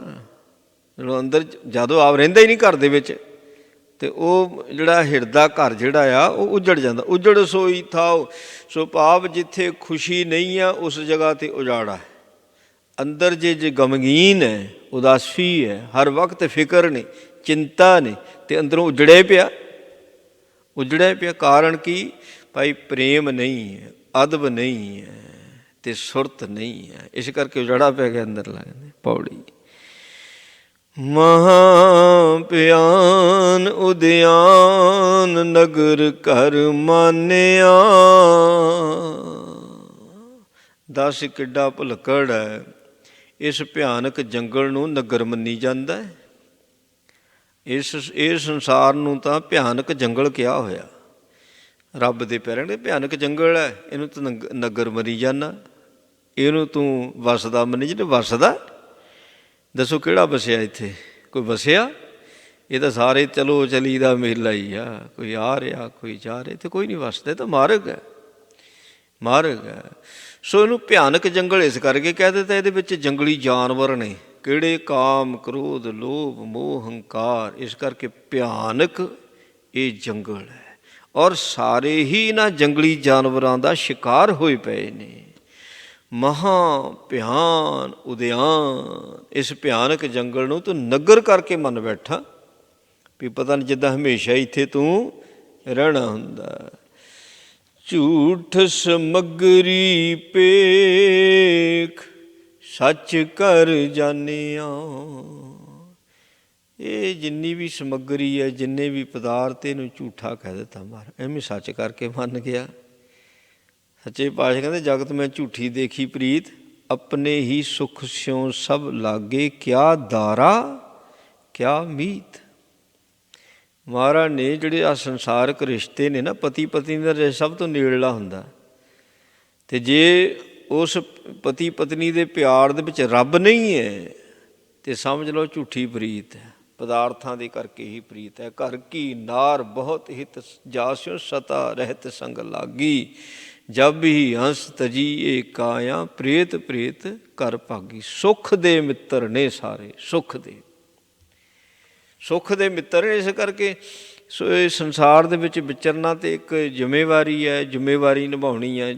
ਸੋ ਜੋ ਇਹ ਖੇਡ ਦੇ ਵਿੱਚ ਸਾਨੂੰ ਰੋਲ ਮਿਲ ਗਿਆ, ਹੁਣ ਮਾਂ ਦਾ ਰੋਲ ਕਿਸੇ ਨੂੰ ਮਿਲਿਆ, ਭੈਣ ਦਾ, ਧੀ ਦਾ, ਭੈਣ, ਇਹ ਰੋਲ ਇੱਦਾਂ ਮਿਲੇ ਨੇ। ਇਸ ਤਰ੍ਹਾਂ ਪਿਓ ਦਾ, ਪੁੱਤਰ ਦਾ, ਭਰਾ ਦਾ, ਇਹ ਰੋਲ ਮਿਲੇ ਹੋਏ ਨੇ ਇਸ ਖੇਡ ਤਮਾਸ਼ੇ ਦੇ ਵਿੱਚ। ਉਹ ਰੋਲ ਨਿਭਾਉਣੇ ਹੁੰਦੇ ਨੇ, ਬਾਕੀ ਕੋਈ ਰਿਸ਼ਤਾ ਨਹੀਂ ਹੈ।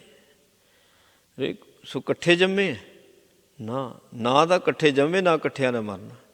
ਨਹੀਂ ਪਈ ਕਿ ਜੋੜੇ ਜੰਮਦੇ ਨੇ, ਸੋ ਇਕੱਠੇ ਮਰਦੇ ਆ ਨਹੀਂ। ਸੋ ਲੇਖਾ ਹੁੰਦਾ ਇਕੱਠਿਆਂ ਦਾ, ਇੱਕ ਦੂਜੇ ਦੇ ਲੇਖੇ ਵਿੱਚ ਸ਼ਾਮਲ ਹੁੰਦੇ ਨੇ, ਨਹੀਂ ਹੁੰਦੇ ਨੇ। ਸੋ ਜੇ ਇਕੱਠਿਆਂ ਨੇ ਜਨਮ ਲੈ ਲਿਆ ਅਤੇ ਉਹਨਾਂ ਦੀ ਕਿਸਮਤ ਇੱਕੋ ਜਿਹੀ ਨਹੀਂ ਹੁੰਦੀ, ਲੇਖ ਇੱਕੋ ਜਿਹੇ ਨਹੀਂ ਹੁੰਦੇ। ਇੰਝ ਤਾਂ ਬਹੁਤ ਨੇ ਇਕੱਠੇ ਜੰਮਦੇ। ਸੋ ਕਿਤਨੇ ਬੱਚੇ ਹੁੰਦੇ ਨੇ ਜਿਨ੍ਹਾਂ ਦਾ ਜਨਮ ਇੱਕੋ ਹੀ ਟਾਈਮ 'ਤੇ ਹੁੰਦਾ, ਇੱਕੋ ਹੀ ਟਾਈਮ 'ਤੇ ਜਨਮ ਹੁੰਦਾ। ਸੋ ਘੜੀ, ਉਹ ਪਲ, ਉਹ ਮਹੂਰਤ ਇੱਕੋ ਹੀ ਹੁੰਦਾ ਹੈ। ਉਹਨਾਂ ਵਿੱਚੋਂ ਇੱਕ ਰਾਜਾ ਬਣ ਜਾਂਦਾ, ਇੱਕ ਭਿਖਾਰੀ ਬਣ ਜਾਂਦਾ, ਇੱਕ ਚੰਗਾ ਮਨੁੱਖ ਬਣ ਜਾਂਦਾ, ਇੱਕ ਬੁਰਾ ਮਨੁੱਖ ਬਣ ਜਾਂਦਾ। ਉਹ ਕਿਉਂ? ਕਿਉਂਕਿ ਕਰਮ ਥੋੜ੍ਹੀ ਭਾਈ ਸਾਂਝੇ ਹੁੰਦੇ ਨੇ, ਕਰਮ ਸਾਰਿਆਂ ਦੇ ਅੱਡ ਅੱਡ ਹੁੰਦੇ ਨੇ। ਸੋ ਇਸ ਸੰਸਾਰ ਦੇ ਵਿੱਚ ਤੂੰ ਆਇਆ, ਇੱਥੇ ਜੋ ਕੁਝ ਵੀ ਹੈ ਇਹ ਸਾਰਾ ਕੁਝ ਨਾ ਰਹਿਣੇ ਵਾਲਾ ਹੈ। ਝੂਠ ਕੀ ਹੁੰਦਾ? ਜਿਹੜਾ ਨਾ ਰਹੇ, ਹੈ ਨਾ। ਸੋ ਜਿਹੜਾ ਜਿਸ ਦੀ ਕੋਈ ਹੋਂਦ ਨਾ ਹੋਵੇ, ਇਸੇ ਕਰਕੇ ਇਹਨੂੰ ਸ਼ੇਰ ਮੇਲਾ ਕਹਿ ਦਿੱਤਾ। ਇਹ ਜਾਦੂ ਦੀ ਖੇਡ ਹੈ। ਜਾਦੂ ਕੀ ਹੁੰਦਾ? ਦੇਖਣ ਵਿੱਚ ਹੈਗਾ ਪਰ ਵਾਸਤਵ ਵਿੱਚ ਕੁਝ ਨਹੀਂ। ਜਾਦੂਗਰ ਕੀ ਕਰਦੇ? 1 ਰੁਪਏ ਤੋਂ 2 ਰੁਪਏ ਬਣਾਉਂਦੇ, ਬਾਅਦ 'ਚ ਪੈਸੇ, ਇੰਨੇ ਪੈਸਿਆਂ ਦਾ ਸ਼ੌਕ ਕਹਿਣਾ ਕੀਤਾ ਮੈਂ ਵੀ ਤੇਰੇ ਕੋਲ ਤਾਂ ਖੇਡ ਹੈ, ਤੂੰ ਤਾਂ 1 ਤੇ 2 ਬਣਾ ਦਿੰਦਾ। ਉਹ ਜਾਦੂ ਹੈ, ਉਹਨੂੰ ਕਿਹੜਾ ਵਰਤ ਸਕਦਾ? ਉਹ ਤਾਂ ਜਾਦੂ ਹੈ। ਇਹ ਸੰਸਾਰ ਜਾਦੂ ਦੀ ਖੇਡ ਹੈ।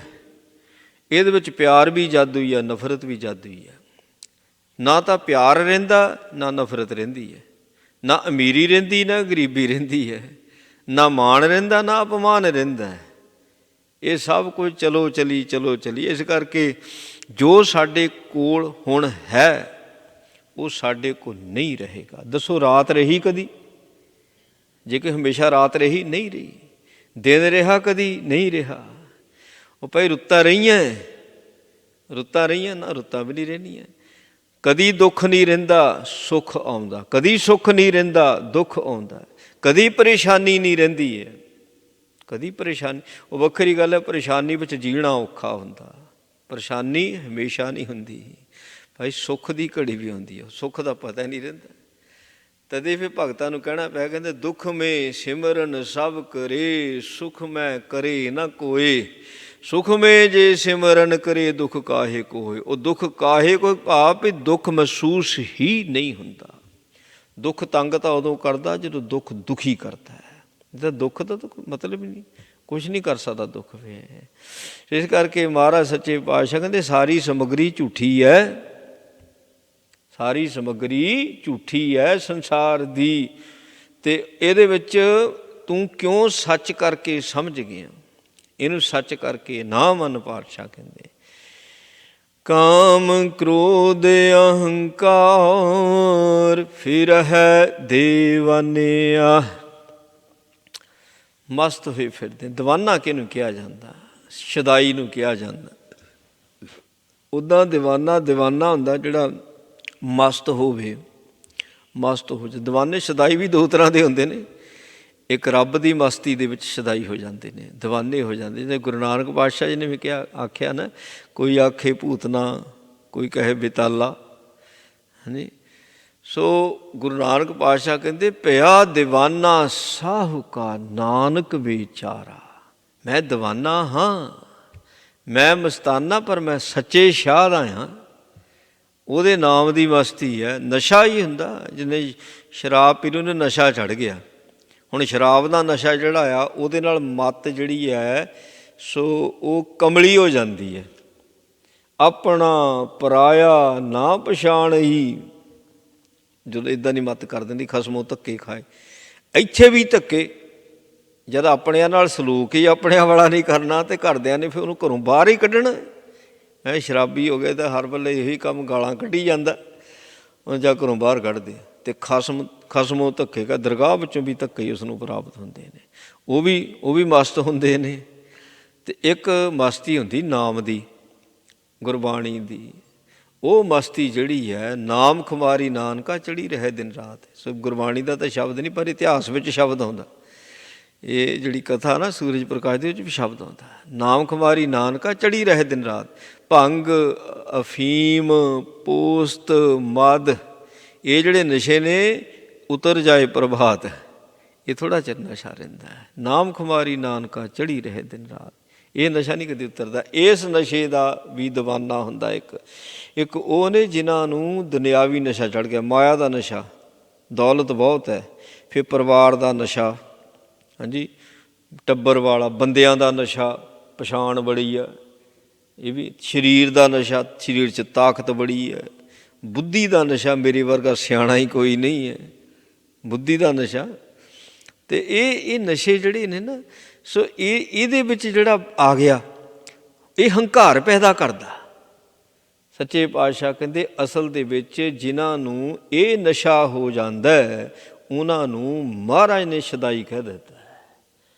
ਕਹਿੰਦੇ ਉਹ ਸ਼ਦਾਈ ਨੇ ਜਿਹੜੇ ਇਸ ਨਸ਼ੇ ਦੇ ਵਿੱਚ ਫਸ ਗਏ। ਕਹਿੰਦੇ ਸਿਰ ਲਗਾ ਜਮ ਡੰਡ ਤਾਂ ਪਛਤਾਨਿਆ। ਵੈਸੇ ਜਿਹੜਾ ਦੁਨਿਆਵੀ ਤਾਕਤ ਦਾ ਨਸ਼ਾ ਹੈ ਨਾ, ਇਹ ਤਾਂ ਜਮ ਦਾ ਡੰਡਾ ਲੱਗਣ ਤੋਂ ਪਹਿਲਾਂ ਹੀ ਨਸ਼ਾ ਉਤਰਿਆ ਹੋਇਆ ਹੁੰਦਾ। ਇਹ ਥੋੜ੍ਹੇ ਚਿਰ ਵਾਸਤੇ ਨਸ਼ਾ ਹੁੰਦਾ। ਜਦੋਂ ਇਹਦੇ ਕੋਲ ਤਾਕਤ ਆਉਂਦੀ ਹੈ ਨਾ, ਤਾਕਤ ਦਾ ਨਸ਼ਾ ਚੜ੍ਹ ਜਾਂਦਾ। ਜਿੰਨੀ ਛੇਤੀ ਹੋ ਸਕੇ ਨਸ਼ਾ ਲਾ ਲਵੇ, ਆਪ ਹੀ ਲਾ ਲਵੇ। ਇਹ ਤਾਂ ਜਦੋਂ ਸਮੇਂ ਦੀ ਮਾਰ ਪੈਂਦੀ ਹੈ ਨਾ, ਫਿਰ ਨਸ਼ਾ ਰੱਬ ਲਾਹੁੰਦਾ। ਸੋ ਤਾਕਤ ਦੇ ਨਸ਼ੇ ਵਿੱਚ ਅੰਨਾ ਹੋਇਆ ਹੁੰਦਾ ਉਸ ਵੇਲੇ, ਫਿਰ ਨਹੀਂ ਆਪਣਾ ਪਰਾਇਆ ਪਛਾਣਦਾ। ਪਰਮਾਤਮਾ ਖੇਡ ਐਸੀ ਉਹਨੇ ਖੇਡ ਫੇਰ ਦੇਣੇ। ਮਹਾਰਾਜ ਨੇ ਆਸਾ ਜੀ ਵਾਰ 'ਚ ਲਿਖਿਆ, ਕਹਿੰਦੇ ਨਦਰ ਪੁੱਠੀ ਜੇਕਰੇ ਸੁਲਤਾਨਾ ਘਾਉ ਕਰਾਇੰਦਾ।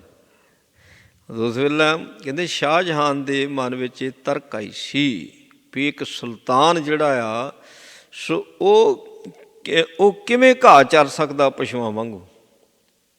ਸੋ ਇੱਕ ਨਾ ਸੁਲਤਾਨਾ ਘਾਉ ਕਰਾਇੰਦਾ, ਇਹ ਵੀ ਹੁੰਦਾ ਵੀ ਉਹਦੀ ਘਾਹ ਜਿੰਨੀ ਵੀ ਕੀਮਤ ਨਹੀਂ ਹੁੰਦੀ। ਇੱਕ ਹੁੰਦਾ ਪਸ਼ੂਆਂ ਵਾਂਗੂ ਘਾਹ ਚਰਨਾ ਪੈ ਜਾਂਦਾ। ਜਿਹੜੇ ਬਾਦਸ਼ਾਹ ਹੁੰਦੇ ਆਪਣੇ ਆਪ ਨੂੰ ਬਾਦਸ਼ਾਹ ਕਹਾਉਂਦੇ ਨੇ, ਜੇ ਪੁੱਠੀ ਨਿਗਾਹ ਕਰ ਦੇਵੇ। ਫਿਰ ਜੇ ਕਹੀਏ ਵੀ ਇਹ ਜਿਹੜੇ ਮੁਸਲਮਾਨ ਹਾਕਮ ਸੀ ਵੀ ਇਹਨਾਂ ਨੂੰ ਬਾਣੀ ਦੀ ਸੋਝੀ ਸੀ, ਬਾਣੀ ਦੀ ਸੋਝੀ ਇਹਨਾਂ ਨੂੰ ਤਾਂ ਨਹੀਂ ਸੀ। ਜਿਹੜੇ ਇਹਨਾਂ ਦੇ ਕਾਜੀ ਮਲਾਣੇ ਹੁੰਦੇ ਸੀ ਉਹ ਬੜੇ ਛਿੱਦਰੀ ਹੁੰਦੇ ਸੀ। ਉਹ ਕੋਈ ਨਾ ਕੋਈ ਨੁਕਸ ਲੱਭਦੇ ਰਹਿੰਦੇ ਹੁੰਦੇ ਸੀਗੇ ਵੀ ਗੁਰਬਾਣੀ ਦੇ ਵਿੱਚੋਂ ਕੋਈ ਨੁਕਸ ਲੱਭ ਜਾਵੇ ਸਾਨੂੰ। ਗੁਰਬਾਣੀ ਵਿੱਚ ਤਾਂ ਨੁਕਸ ਹੈ ਹੀ ਕੋਈ ਨਹੀਂ। ਗੁਰਬਾਣੀ ਸੱਚੋ ਸੱਚ ਹੈ, ਇਹਦੇ ਵਿੱਚ ਝੂਠ ਤਾਂ ਹੈ ਹੀ ਕੋਈ ਨਹੀਂ। ਇਹ ਤਾਂ ਜੋ ਆ ਸੱਚ ਆ ਗੁਰਬਾਣੀ ਦੇ ਵਿੱਚ। ਅਤੇ ਔਰੰਗਜ਼ੇਬ ਦੇ ਨਹੀਂ ਸੀ ਕਾਜੀ ਮਲਾਣੇ, ਉਹਨਾਂ ਨੇ ਉਹ ਗੱਲ ਫੜ ਲਈ। ਜਦੋਂ ਬਾਬਾ ਰਾਮ ਰਾਏ ਜੀ ਦਿੱਲੀ ਵਿੱਚ ਗਏ ਸੀ ਅਤੇ ਪ੍ਰਸ਼ਨ ਕਰ ਦਿੱਤਾ ਸੀ ਵੀ ਗੁਰੂ ਨਾਨਕ ਨੇ ਮੁਸਲਮਾਨਾਂ ਦੀ ਨਰਾਦਰੀ ਕੀਤੀ ਹੋਈ ਆ ਬਾਣੀ ਦੇ ਵਿੱਚ। ਕਹਿੰਦੇ ਕਿੱਥੇ ਲਿਖਿਆ? ਉਹਨੇ ਦੱਸ ਦਿੱਤਾ ਸੀ ਆਸਾ ਜੀ ਵਾਰ। ਕਹਿੰਦੇ ਮਿੱਟੀ ਮੁਸਲਮਾਨ ਕੀ ਪੇੜਾ ਪਈ ਘੁੰਮਿਆਰ। ਇਹਦਾ ਮਤਲਬ ਬਾਣੀ ਦੀ ਖੋਜ ਕਰਦੇ ਰਹਿੰਦੇ ਸੀ। ਪਰ ਉਹਨਾਂ ਨੇ ਜੋ ਬਾਣੀ ਦੀ ਖੋਜ ਕੀਤੀ ਰਸ ਲੈਣ ਵਾਸਤੇ ਨਹੀਂ ਕੀਤੀ, ਤਰਕ ਵਾਸਤੇ ਕੀਤੀ। ਠੀਕ ਹੁਣ ਵੀ ਇਸ ਤਰ੍ਹਾਂ ਬਹੁਤ ਚੱਲਦਾ। ਜੇ ਕੋਈ ਸਾਨੂੰ ਕੋਈ ਸੋਹਣਾ ਕੀਰਤਨ ਸੁਣਾਉਂਦਾ, ਸੋਹਣੀ ਕਥਾ ਸੁਣਾਉਂਦਾ, ਅਤੇ ਇੱਕ ਤਾਂ ਸੰਗਤ ਵਿੱਚ ਉਹ ਹੁੰਦੇ ਨੇ ਜਿਹੜੇ ਰਸ ਲੈਂਦੇ ਨੇ, ਆਨੰਦ ਲੈਂਦੇ ਨੇ। ਇੱਕ ਦੇਖਦੇ ਹੀ ਰਹਿੰਦੇ, ਸੁਣਦੇ ਰਹਿੰਦੇ, ਕਦੋਂ ਕਿ ਲਫ਼ਜ਼ ਬੋਲੇ ਅਤੇ ਅਸੀਂ ਉਹ ਨੋਟ ਕਰ ਲਈਏ। ਅਸੀਂ ਉਹ ਕਹਿਣੇ ਵਾਲੇ ਬਣੀ ਵੀ ਤੂੰ ਆਹ ਲਫ਼ਜ਼ ਇੱਦਾਂ ਬੋਲ ਗਿਆ, ਆਹ ਪੰਗਤੀ ਛੱਡ ਗਿਆ, ਸੋ ਇਹ ਕੀਰਤਨ ਇੱਦਾਂ ਕੀਤਾ, ਕੀਰਤਨ ਕਰਦਾ ਤੂੰ। ਸੋ ਇਹ ਖੋਜਦੇ ਤਾਂ ਹੁਣ ਵੀ ਨੇ, ਹੁਣ ਵੀ, ਪਰ ਕਈਆਂ ਦੀ ਖੋਜ ਇੱਧਰਲੇ ਪਾਸੇ ਨੂੰ ਜ਼ਿਆਦਾ ਹੁੰਦੀ ਹੈ।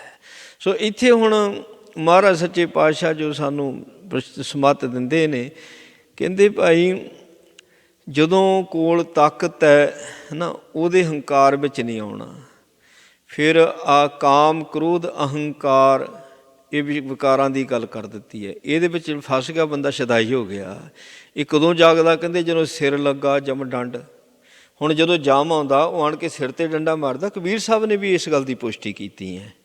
ਕਬੀਰ ਸਾਹਿਬ ਜੀ ਕਹਿੰਦੇ ਕਹੋ ਕਬੀਰ ਨਰ ਤਵੇ ਜਾਗੇ, ਜਮ ਕਾ ਡੰਡ ਜਾਂ ਮੂੰਹ ਨਿਮੇ ਲਾਗੇ। ਡੰਡਾ ਮਾਰਿਆ, ਚਿੰਦ ਕੱਢ ਕੇ ਲੈ ਗਿਆ। ਅਤੇ ਜਮ ਡੰਡ, ਜਮ ਆ ਵਿਕਾਰਾਂ ਨੂੰ ਜਮ ਆਖਿਆ, ਜਮ ਕੇ ਦੂਤ, ਕਾਮ, ਕ੍ਰੋਧ, ਲੋਭ, ਅਹੰਕਾਰ ਜਮ ਕੇ ਦੂਤ ਨੇ ਸਾਰੇ। ਇਹ ਡੰਡੇ ਹੀ ਮਾਰਦੇ ਨੇ, ਕਰਦੇ ਕੀ? ਪਿਆਰ ਕਰਦੇ ਆ ਜਿਹੜੇ ਵਿਕਾਰ ਨੇ। ਪਿਆਰ ਥੋੜ੍ਹੀ ਕਿਤੇ ਡੰਡੇ ਮਾਰਦੇ ਨੇ ਜਿਹੜੇ ਨੇ। ਸੋ ਜਦੋਂ ਇਹਨਾਂ ਦੇ ਡੰਡੇ ਵੱਜਦੇ ਨੇ ਨਾ, ਬੜਾ ਪਛਤਾਉਂਦਾ ਵੀ ਇਹ ਕੀ ਕੀਤਾ। ਬੰਦਾ ਹੰਕਾਰ ਤਾਂ ਕਰ ਬੈਠਦਾ, ਹੰਕਾਰ ਕਰਕੇ ਪਛਤਾਉਂਦਾ। ਬੰਦਾ ਕ੍ਰੋਧ ਤਾਂ ਕਰ ਬੈਠਦਾ, ਕ੍ਰੋਧ ਕਰਕੇ ਬਚਨ ਕੁ ਬਚਨ ਬੋਲ ਜਾਂਦਾ, ਆਪਣਿਆਂ ਨੂੰ ਪਤਾ ਨਹੀਂ ਗਾਲਾਂ ਗੂਲਾਂ ਕੱਢ ਜਾਂਦਾ, ਕਈ ਕੁਛ ਬੋਲ ਜਾਂਦਾ। ਬਾਅਦ 'ਚ ਕਿਉਂ ਪਛਤਾਉਂਦਾ ਬਈ? ਬਾਅਦ 'ਚ ਕਿਉਂ ਪਛਤਾਉਂਦਾ? ਕਿਉਂਕਿ ਡੰਡਾ ਲੱਗ ਗਿਆ ਨਾ, ਕ੍ਰੋਧ ਨੇ ਡੰਡਾ ਮਾਰਤਾ। ਸੋ ਇੰਝ ਡੰਡੇ ਵੱਜਦੇ ਨੇ ਬੰਦਾ। ਸੋ ਕਾਮ ਦੇ ਵਿੱਚ ਫਸ ਗਿਆ, ਉਹ ਕਾਮ ਨੇ ਡੰਡਾ ਮਾਰਿਆ। ਜਦੋਂ ਫਿਰ ਨਰਾਦਰੀ ਹੋਈ ਸਾਰੇ ਪਾਸੇ ਸਮਾਜ ਦੇ ਵਿੱਚ, ਫਿਰ ਇਹ ਪਛਤਾਇਆ ਵੀ ਇਹ ਕੀ ਹੋ ਗਿਆ।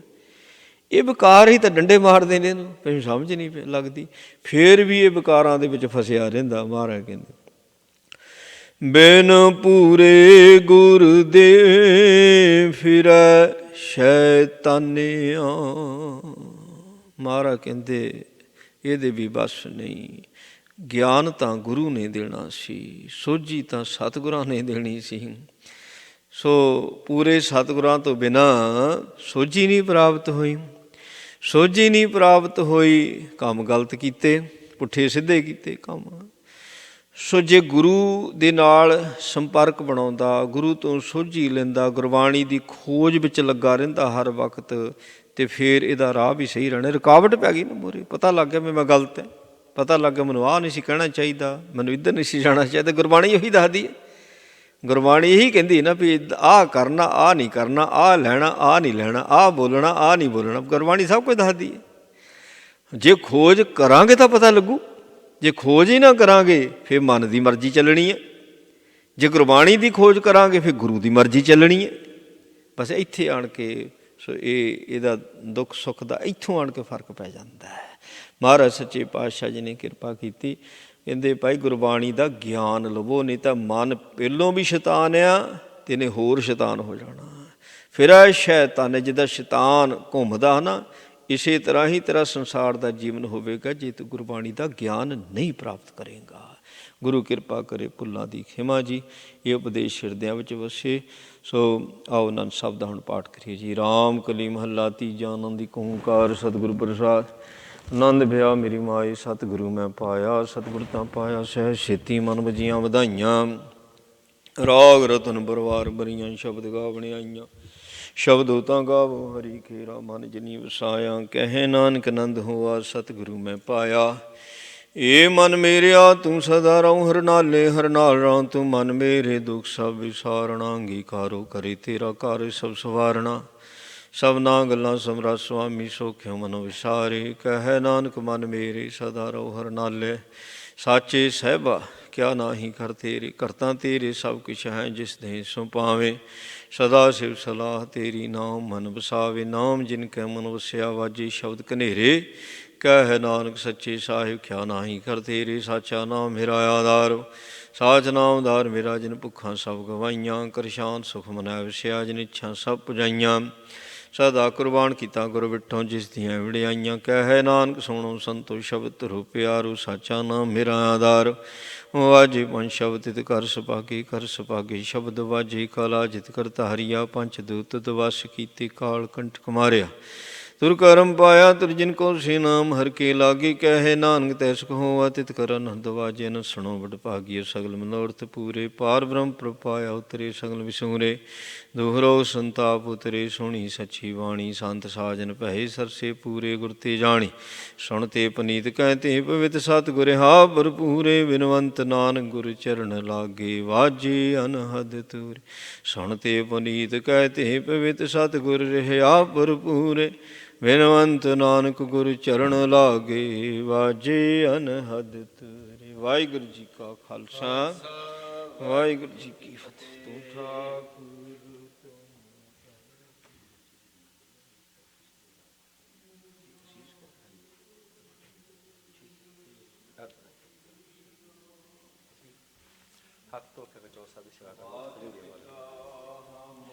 ਬਾਰਿਕ ਤੇਰੇ ਤੁਮਰੀ ਕਿਰਪਾ ਮੈਂ ਸੁਖ ਕਨੇਰੇ ਤੁਮਰਾ ਅੰਤ ਚੇਤੇ ਸਗਲ ਸਮਗਰੀ ਤੁਮਰੇ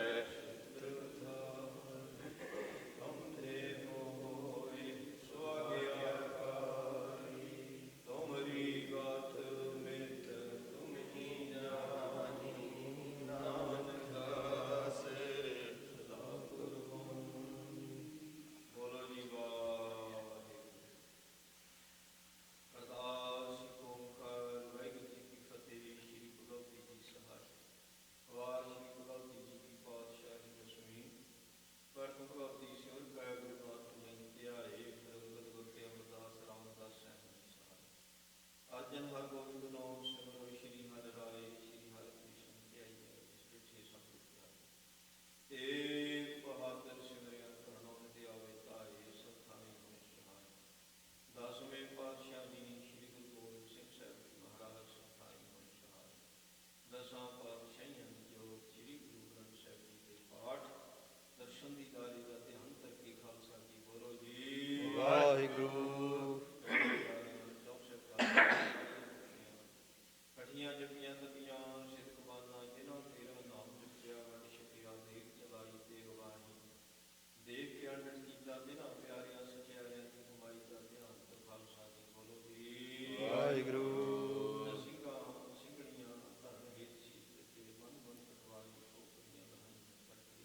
ਖਾਲਸਾ ਵਾਹਿਗੁਰੂ ਜੀ ਕੀ ਫਤਿਹ।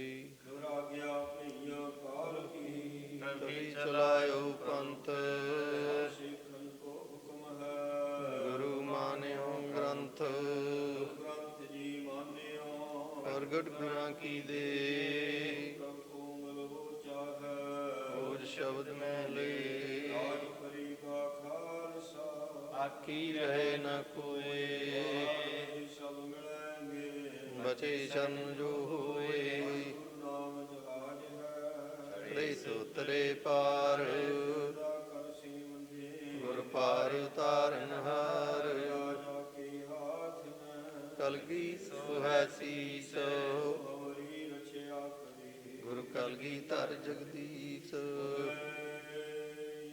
ਸੋ ਨਿਹਾਲ ਸਤਿ ਸ੍ਰੀ ਅਕਾਲ। ਵਾਹਿਗੁਰੂ ਜੀ ਕਾ ਖਾਲਸਾ ਵਾਹਿਗੁਰੂ ਜੀ ਕੀ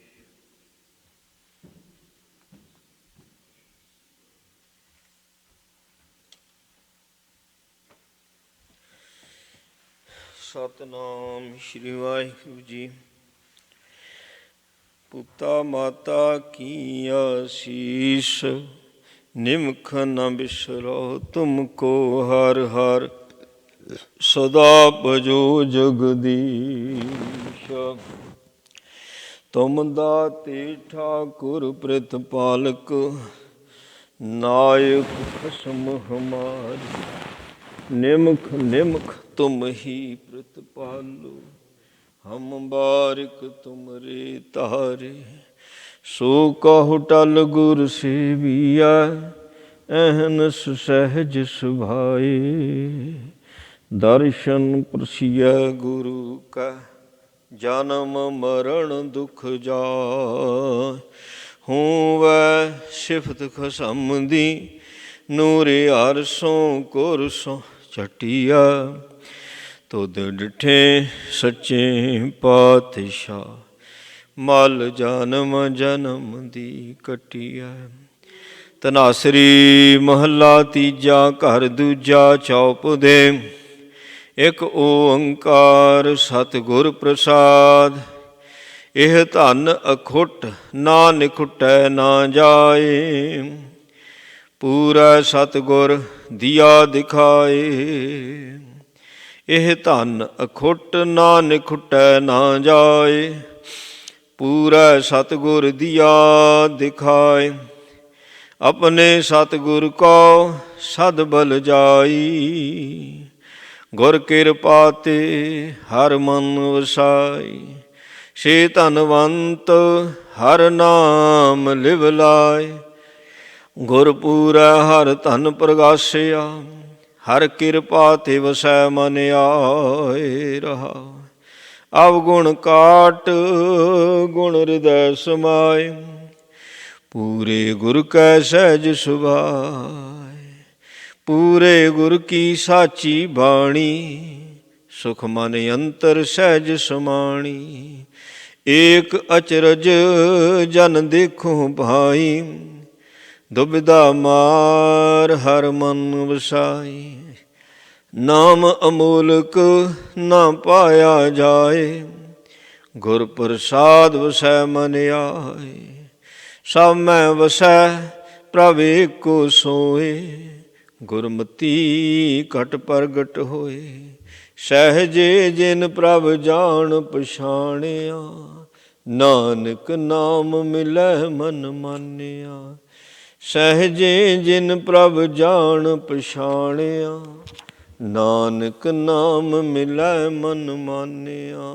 ਵਾਹਿਗੁਰੂ ਜੀ ਕਾ ਖਾਲਸਾ ਵਾਹਿਗੁਰੂ ਜੀ ਕੀ ਫਤਿਹ। ਜਪੋ ਸਤਿਨਾਮ ਸਤਿਨਾਮ ਸਤਿਨਾਮ ਜੀ।